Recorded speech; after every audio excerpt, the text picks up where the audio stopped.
E aí, galera, como que vocês estão? Então, pessoal, estou aqui gravando o nosso primeiro vídeo, a nossa primeira aula, na verdade. Eu vou postar sempre, toda semana na sexta-feira, eu vou estar fazendo os vídeos e postando os vídeos para vocês. As atividades eu vou postar na segunda-feira e na sexta-feira também as atividades que são os nossos dias de aula. Nós já fomos autorizados a fazer o registro no RCO, tá? Com base nas atividades, na entrega das atividades. Então, o pessoal que não tem acesso ao Classroom precisa correr e dar um jeito, falar com as pedagogas na escola, entrar em contato com as pedagogas na escola, para ver se elas conseguem auxiliar vocês a terem acesso ao Classroom. Quem não tem acesso à internet, infelizmente, eu peço que vocês que tenham, avisem essas pessoas que não têm, que também precisam ir à escola e falar com as pedagogas para terem acesso às atividades de outra forma, ok? Bom, a nossa primeira aula de hoje é sobre o iluminismo, tema que a gente já tinha trabalhado em sala de aula, na verdade que nós estávamos trabalhando em sala de aula quando houve a suspensão das nossas atividades, né? Então a gente vai retomar o que a gente já fez, vamos trabalhar, vamos ver se a gente consegue terminar finalmente esse conteúdo do iluminismo para continuar tocando em frente aí e fazendo o que der para fazer na medida do possível, de acordo com todas as limitações que nós temos nesse momento, obviamente, tá? Então, vamos lá. Eu postei no Classroom para vocês um texto sobre iluminismo, tá? E uma atividade sobre iluminismo. Tá lá postadinha, bonitinha. Eu preciso que vocês façam essa atividade e deixem essa atividade no caderno e prestem bastante atenção, porque na segunda-feira eu vou ver se eu consigo fazer hoje, mas se eu não conseguir fazer hoje, na segunda-feira eu vou postar a nossa primeira atividade que vocês deverão fazer diretamente no Classroom, tá? Aí vocês mandam para mim, é uma atividade para eu conseguir registrar a presença de vocês. É uma atividade simplesinha, um testezinho, você entra, clica lá, responde um formulário rapidinho, 4 perguntas, 5 perguntas a respeito desse tema. E aí eu posso fazer o registro das presenças de vocês a partir de segunda-feira, a partir da semana que vem, ok? É isso que eu tenho para falar para vocês. Vamos ao nosso conteúdo. Galera, o iluminismo foi um movimento filosófico que teve início no século XVII e se fortaleceu no século XVIII na Europa. Esse movimento, quando a gente fala em um movimento filosófico, a gente está falando em um processo de mudança no pensamento, de uma mudança na forma como as pessoas pensavam. E aquela sociedade ainda tinha algumas características presentes e muito marcantes do feudalismo, só que aquela sociedade estava em pleno processo de transformação no final do século XVII, no começo do século XVIII, por causa do processo de industrialização, especialmente do processo de industrialização que acabou motivando o, os movimentos conhecidos como as revoluções burguesas, que nós vamos estudar também é conteúdo nosso, a Revolução Americana, a Revolução Inglesa e, principalmente, a Revolução Francesa de 1789.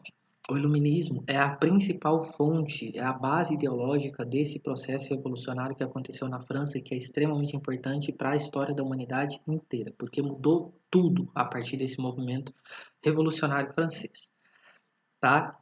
Então, quando a gente fala em iluminismo, uma forma de conceituar o iluminismo é um movimento filosófico que aconteceu no século XVIII, que se fortaleceu no século XVIII, começou lá no século XVII, se fortaleceu no século XVIII no continente europeu, que, através do uso da racionalidade, buscava promover algumas transformações dentro do sistema absolutista, especialmente uma mudança, na verdade, uma mudança radical dentro do modelo absolutista. Por quê?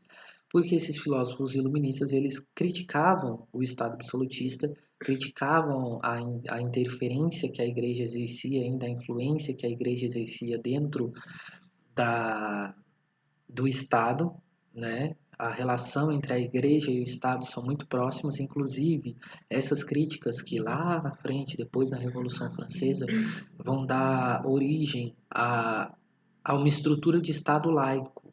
Né? O que é um Estado laico? O Estado laico é um Estado onde a igreja E o Estado, as questões do Estado não podem ser influenciadas por aspectos religiosos. Por quê? Porque a gente precisa reconhecer que existe uma multiplicidade de religiões no planeta. Em diversas sociedades, em todas as sociedades, nós temos a convivência de religiões distintas. Então, uma religião naturalmente iria acabar se sobrepujando sobre a outra, se sobrepondo sobre a outra, né? Se colocando acima de outra e violando direitos como o direito de liberdade de expressão, de liberdade de culto, o direito de liberdade religiosa, que é extremamente importante. Então, isso vai ser uma criação, isso vai ser um resultado desse pensamento iluminista que está sendo fomentado nesse processo revolucionário.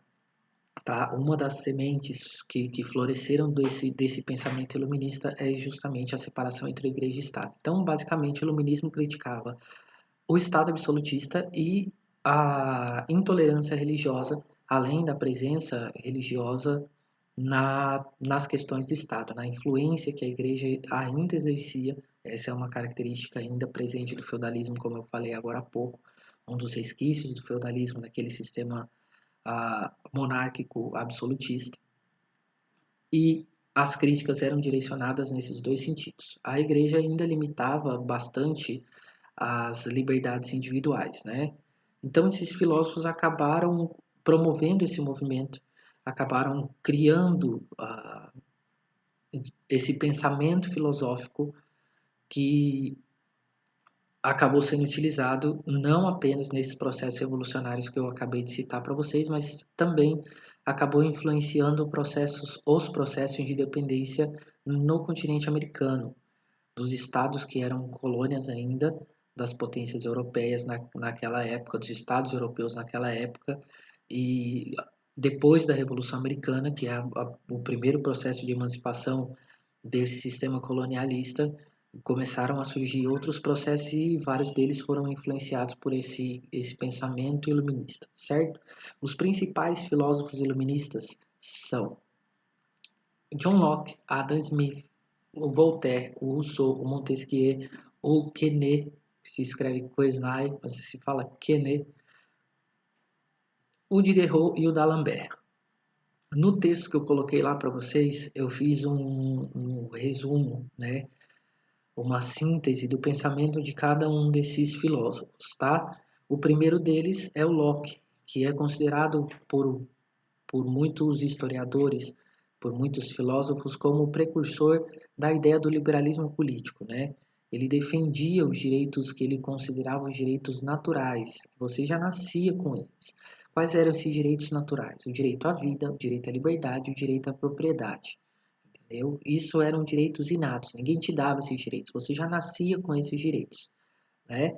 Então, ele dizia que a função do Estado deveria ser proteger esses direitos naturais, tá? De qualquer ameaça possível que poderia existir. E, caso o Estado não conseguisse garantir esses direitos naturais, o povo tinha o direito de se insurgir, de se rebelar e de derrubar o governo e garantir que o Estado realmente o fizesse, tá? O segundo, o Voltaire, está lá no texto de vocês. O Voltaire, apesar de ser francês, né, ele viveu muito tempo lá na Inglaterra e ele observou o sistema britânico que já estava muito à frente, a sociedade britânica que já estava muito à frente dos outros estados europeus nessa questão do absolutismo monárquico, porque eles tinham feito precocemente, através da Revolução Gloriosa, a ruptura do Estado absolutista e com o fim do Estado absolutista inglês, eles acabaram transferindo o poder do Estado e o controle do Estado para o parlamento. Através da Revolução Gloriosa, eles conseguiram fazer com que o rei continuasse existindo e fizesse suas funções de uma maneira figurativa, mas não intervisse nas questões do Estado. E essas observações do Voltaire acabaram fazendo com que ele escrevesse uma obra chamada de Cartas Inglesas, e nessa obra dele, ele defendia a liberdade de expressão e criticava o absolutismo monárquico. A questão religiosa recebia muita atenção do Voltaire, inclusive. Ele falou uma frase, é alguma coisa assim que ele vai dizer. Vou citar literalmente, mas é uma frase que resume bem o pensamento dele. na defesa justamente dessa liberdade de expressão. Ele fala, olha, eu vou morrer, eu discordo absolutamente do que você afirma, do que você fala, mas eu vou morrer defendendo o teu direito de falar. Em resumo, é isso que ele fala.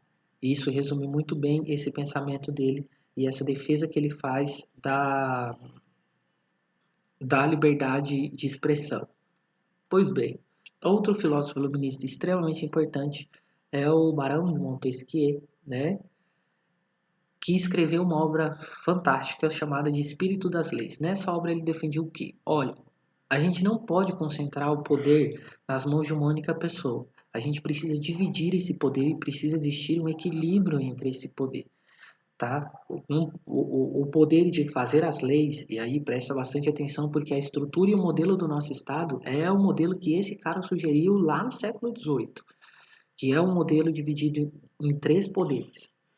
Ele vai dar origem a essa ideia de divisão, de tripartição do poder. O que significa isso? Você vai pegar o poder e você vai dividir ele em três esferas: o legislativo, o executivo e o judiciário.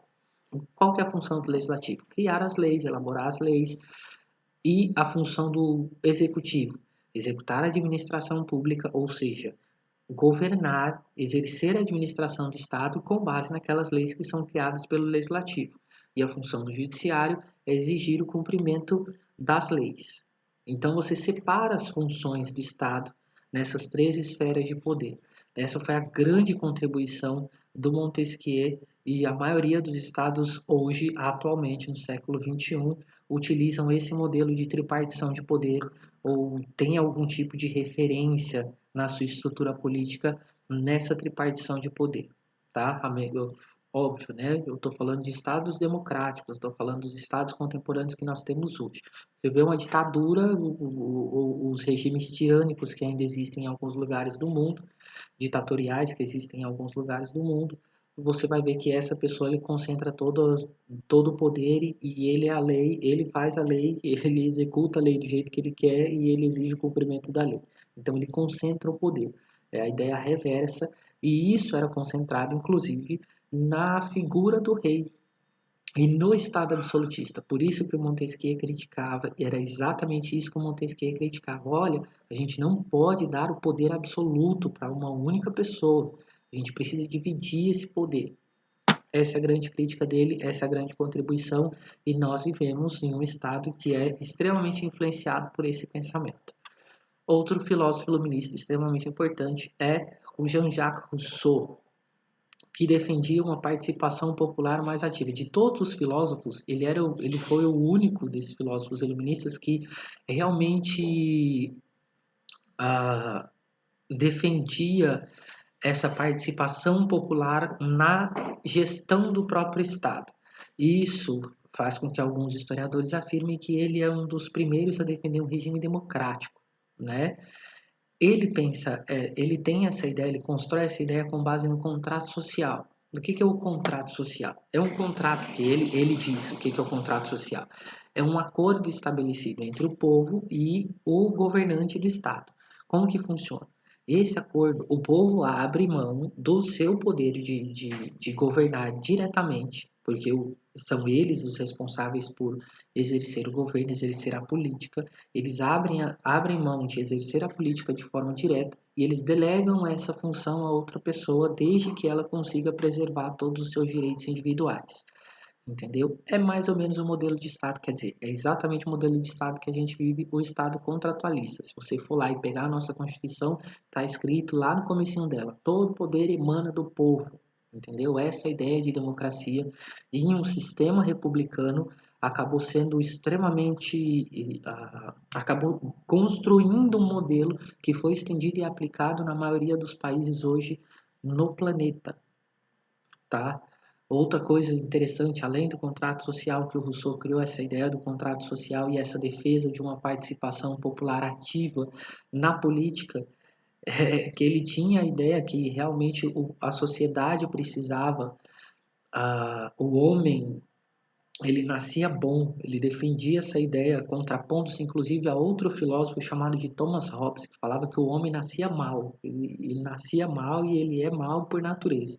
E o Rousseau falava, não, o homem nasce bonzinho, o que torna ele um monstro é a própria sociedade. Por isso que é necessário ter um Estado que consiga garantir os direitos individuais desse indivíduo e consiga manter a ordem dentro da sociedade, porque a sociedade vai fazer com que os indivíduos permaneçam bonzinhos, né? É muito louco esse negócio, mas é mais ou menos isso o pensamento do Rousseau. Os dois outros filósofos iluministas responsáveis pela organização da obra chamada de enciclopédias, né? São os enciclopedistas, que essas enciclopédias são obras literárias. Não sei se você tem aí, a sua mãe com certeza viu, porque era o Google da nossa época. Se você perguntar para sua mãe, mãe, você sabe o que é uma enciclopédia? Ela vai falar, sei, tô ligado. E provavelmente deve ter aí na sua casa, ou pelo menos na casa dos seus avós, com certeza tem uma estante na biblioteca, um conjunto de livros que falam sobre tudo. É isso que é uma enciclopédia. Quem criou essa ideia foram esses dois carinhas aí na França, esses dois filósofos, que buscaram, que convidaram pessoas de diversas áreas do conhecimento para conseguir sintetizar esses conhecimentos e produzirem obras que guardassem esse conhecimento filosófico e científico. E essas enciclopédias acabaram disseminando e sendo uma forma de você conseguir transmitir aquela ideia, aquele pensamento iluminista através da valorização do racionalismo, as críticas ao próprio Estado absolutista, estava tudo ali, porque eram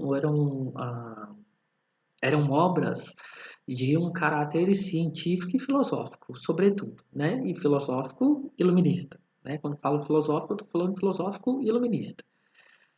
E este foi um grande problema. Por quê? Por causa dessas críticas ao Estado absolutista, por causa das críticas à Igreja, essas obras começaram a ser restringidas, o acesso a essas obras começaram a ser restringidas, né? O Estado francês, na França, por exemplo, proibiram a circulação das enciclopédias, a comercialização delas e tudo mais. Então, mesmo com essa restrição, essas obras acabaram atingindo uma quantidade muito grande de pessoas, né? E isso contribuiu para que a sociedade fosse cada vez mais aceitando essas críticas ao Estado absolutista, compactuando com essas críticas ao Estado absolutista, certo? Esses filósofos iluministas, além dessas críticas políticas, eles também fizeram críticas econômicas extremamente importantes. Por quê? Porque o Estado absolutista, ele intervia direto na economia. E esses filósofos, alguns desses filósofos, o principal deles é um chamado Adam Smith. O Adam Smith, ele foi um dos primeiros a questionar a intervenção do Estado na economia e ele criou uma vertente do iluminismo, dessa filosofia iluminista, voltada para o aspecto econômico, né? Então, ele é considerado o pai do liberalismo econômico. O que é esse tal desse liberalismo econômico? Ele falava o seguinte, olha, a gente precisa... a gente não pode ter, na verdade, não é que a gente precisa, a gente não pode ter, na verdade, um, o Estado interferindo na economia, porque a economia ela se autorregula. A economia, existe uma mão invisível que organiza. Desculpa, não é coronavírus, foi só um espirro. Nós temos uma mão invisível que organiza a economia e não precisamos da interferência do Estado. Então, o que o Adam Smith vai defender? Ele vai defender basicamente a ideia de que a economia não pode sofrer intervenção do Estado. Por quê? O livre comércio e a livre concorrência têm que ser, elas regulam automaticamente a economia. Por isso que é dispensável a intervenção do Estado, tá? E ele vai atribuir ao trabalho a responsabilidade, a principal forma de produção de riqueza, segundo ele, vai ser o próprio trabalho. Para contrapor ou contrapondo esse pensamento dele, vai vir uma galera na França, um grupo chamado de fisiocratas, né, que são os filósofos fisiocratas, vão liderados por que vai ter como sua principal referência o Quenet, e o Quenet vai dizer o seguinte, não, o que realmente produz riqueza é A terra, a exploração econômica da terra é que garante as atividades econômicas vinculadas à exploração da terra é que garantem a produção de riqueza. Ele está falando do desenvolvimento da agricultura, né? É a principal atividade econômica. Enfim, ele vai também defender essa ideia de que existem leis naturais que regulam a própria economia, como, por exemplo, a lei da oferta e da procura. Quando tem uma quantidade muito grande de produtos no mercado, em uma determinada sociedade, tem uma oferta muito grande, o preço vai ser reduzido. E quando tem uma oferta muito pequena, o preço vai ser elevado. A gente viu isso esses dias com esse negócio do álcool gel aí, né? Quando tava começando a faltar álcool gel, o nego tava começando a cobrar R$ 37 no pote de álcool gel. Absurdo isso, né? Mas essa é uma lei natural praticamente, é uma lei do mercado, isso acontece sempre. Nós vimos também isso acontecer ano passado, quando o feijão foi quase R$ 30 um pacote de feijão. Por que estava caro demais o feijão? Simples, porque a quantidade de feijão que existia no nosso mercado era muito pequena, porque deu um problema na safra e tudo mais, eles conseguiram colher uma quantidade razoável. E aí a gente teve a elevação do preço, o preço ficou caríssimo, né, o preço do feijão. E disso que ele está falando, é isso que significa essa lei de oferta e procura. Esses caras, os fisiocratas, eles vão criar um lema em francês, que é uma expressão que eles diziam assim: laissez-faire, laissez-passer, que le monde va de lui-même. O que significa isso? Viu como é bonito seu professor falando francês, inclusive? O que significa isso? Significa deixa correr, deixa passar, que o mundo gira por si só, entendeu? Então não precisa da interferência do Estado na economia. Eles também vão ser críticos e nesse aspecto eles vão acabar concordando com o Adam Smith. Vai haver uma paridade, uma confluência de pensamento nesse sentido de que o Estado não deveria intervir na economia, certo? Bueno. Como eu disse para vocês lá no começo, o iluminismo é extremamente importante porque ele vai servir como base para esses movimentos revolucionários, a Revolução Americana, a Revolução Francesa principalmente, e ele também vai incentivar de certa forma e motivar os processos de independência aqui no continente americano, ok? Preciso que vocês vão lá. Eu acabei de falar tudo que está naquele textinho lá para vocês que eu coloquei na atividade. Leiam aquele texto. Não precisa copiar o texto no caderno. Eu preciso que vocês copiem só as atividades que estão lá no final e respondam cada uma das questões, inclusive a questão número 5, que é para você fazer um quadro bem bonitinho, resumindo o pensamento de cada um dos filósofos iluministas que estão aí no texto que você está com ele na sua mão, ok? Essa foi a nossa pequena aulinha de hoje. Eu vou fazer vídeos curtos, porque senão vocês vão cansar, enjoar de ficar vendo na minha cara aqui, falando para vocês. Então, esta foi a nossa aula de hoje. Eu preciso que você assista esse vídeo. Eu vou colocar esse vídeo no Classroom. O link lá vai estar na minha página do YouTube, entendeu? Você entra lá, eu vou organizar uma playlist do 8º ano, então você entra lá, vai na turma do 8º ano, procura lá, vai ter aula 1, aula 2, aula 3. A nossa próxima aula, por exemplo, é a aula 2, o conteúdo novo que eu vou fazer para vocês. Eu vou lançar esse vídeo na segunda-feira.